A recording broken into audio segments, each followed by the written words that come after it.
জেলা কোচবিহারের সদর শহরের পাশ দিয়েই বয়ে গিয়েছে তোরসা নদী। আর এই তোরসা নদীর ধারেই এক নতুন রেস্তোরাঁ শুরু করা হলো।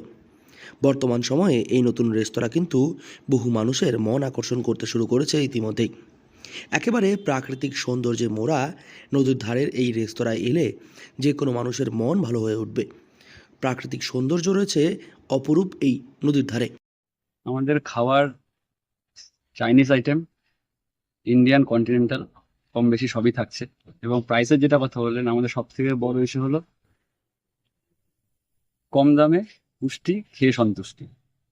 এইভাবে দামটা সিলেক্ট করা হয়েছে। মনে করুন স্ট্রিট ফুডে আমরা যে রেট পাই, রেস্টুরেন্টে বসে সেই একই রেটে তার থেকে 5 টাকা 10 টাকা বেশি, যেহেতু মেনটেন্যান্সের খরচা বেশি।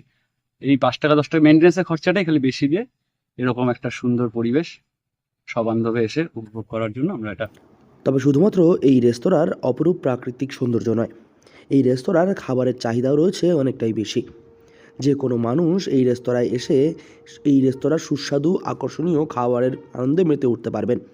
সঙ্গে রয়েছে অপরূপ প্রাকৃতিক সৌন্দর্য, যা আপনাকে একেবারে অন্যরকম জগতে নিয়ে যাবে।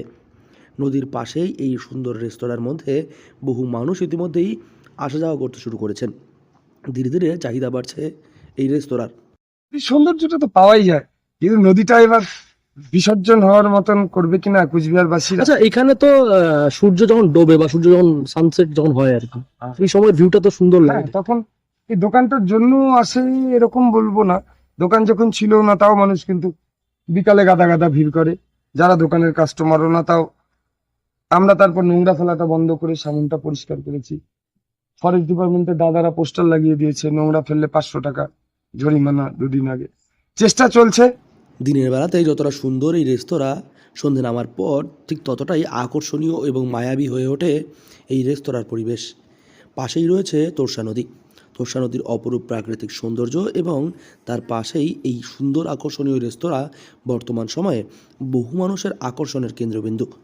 আর এই রেস্তোরাঁর আকর্ষণীয় খাবার ইতিমধ্যেই জনপ্রিয় হয়ে উঠেছে লোকের মধ্যে। তাই তো দুর্গাপুজোর সময় এই রেস্তোরাঁয় ভিড় বাড়তে চলেছে, এটুকু নিঃসন্দেহে বলা সম্ভব।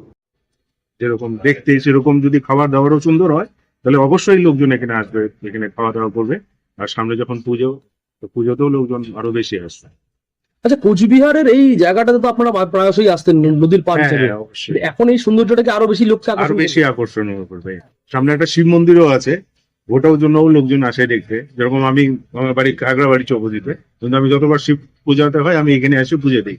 জায়গাটা খুব সুন্দর দেখতে, আর তার মাঝখানে এটা একটা সুন্দর হলো, মানে ভালো হলো। বর্তমানে নামি দামি বিভিন্ন রেস্তোরাঁকে খুব সহজেই টেক্কা দিচ্ছে নদীর ধারের এই আকর্ষণীয় সুন্দর রেস্তোরাঁ।